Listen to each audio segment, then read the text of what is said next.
Jimmy Dore, come get your boys. This is not the look.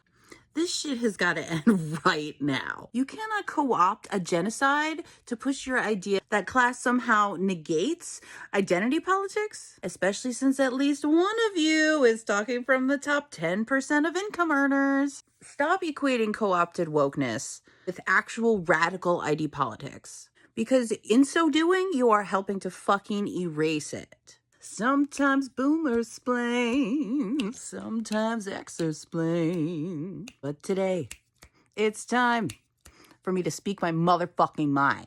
Millennial splaining. So let's do this. The Israel-Palestine genocide that's been going on for 75 years is literally an issue of identity politics, not class. Jews didn't start moving into Palestinian homes like, Palestinians, come. Okay, now who here is rich? Oh, good. We don't want to take your homes, class solidarity. How about you, little 12-year-old? Yeah, you look like a schnorrer. Come here. Kinder, you are poor? Such a shanda. Your house looks verstunken. See, this is nice. Much better than taking a rich person's home. I think so. No. So what is their example? They have been telling these elite students for at least a decade to decolonize their mind. That we have to decolonize, and we need to elevate marginalized people. We need to elevate people of color. And so a war breaks out with a clear colonizing power against a clearly marginalized and oppressed group of brown people. And the kids at Harvard assume that just like they were able to write their letters about BLM and defund the police, that they were going to be able to write these letters and still work at Goldman Sachs. What they didn't realize was the elites that have trained them to focus entirely on identity issues and completely ignore and invisibilize issues of class don't give a shit, so that you put your energy exclusively in a direction that they know is not going to amount to anything. You start fucking with the war machine. Oh, now these kids found out who they're dealing with when they got their job offers rescinded. Hey, look, is what Hamas did an atrocity? Of course. Did it cure wokeness? Kinda. Okay. So to prove this twisted argument, you want to take the most peripheral, elitist example of corporations crapping on already rich and privileged applicants who had the audacity to have a soul. This argument is intra-class, meaning that both parties of the situation are in the same fucking class. So I'm not really sure how you thought this would support your argument.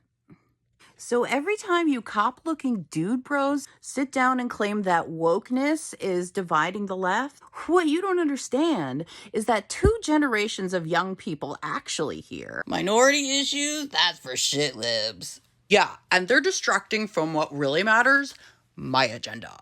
And for the record, I am aware that in your overall argument, you defined wokeness as co-opted ID political language that corporations use as advertising, and not necessarily the actions of real leftists.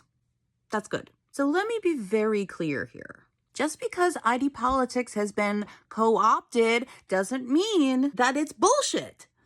Millennials and Gen Z, we grew up with it. We experimented with it. And as the most diverse generations yet, we are actually responsible for shaping a lot of what you consider to be PC language. We did this through grassroots discussions because we were trying to figure out how to communicate with each other better. We did it on Tumblr, we did it on blogs, we did it in radical chats on social media right under your nose. You have to understand that this is our language that was co-opted. Co-opted wokeness is meant to co-opt young people. Sure, boomers told us to decolonize our minds, and then we did that in middle school. And then we spent the rest of our adolescence advancing the fucking conversation. The fact that you believe that co-opted wokeness started with boomers, was taught to us by Xers, and then skipped directly to corporate co-opted meaninglessness, belies either how little you know on Millennial and Gen Z's progress on identity political discourse, or how little you fucking care about it.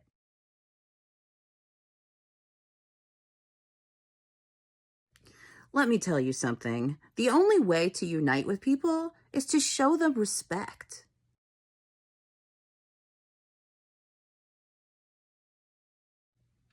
Now, here are a couple disclaimers. So for those of you who are going to come at me saying, prove this, prove that with facts, whatever, know that I am currently working on a few videos about the importance of ID politics.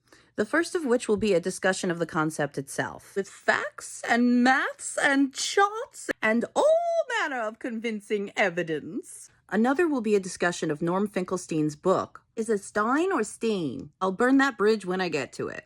This book seems to have helped repopularize the idea of class over ID politics in the leftist zeitgeist. That video is going to be a minute because I need to be able to afford said book before I can debunk it. And that is actually that is a class issue.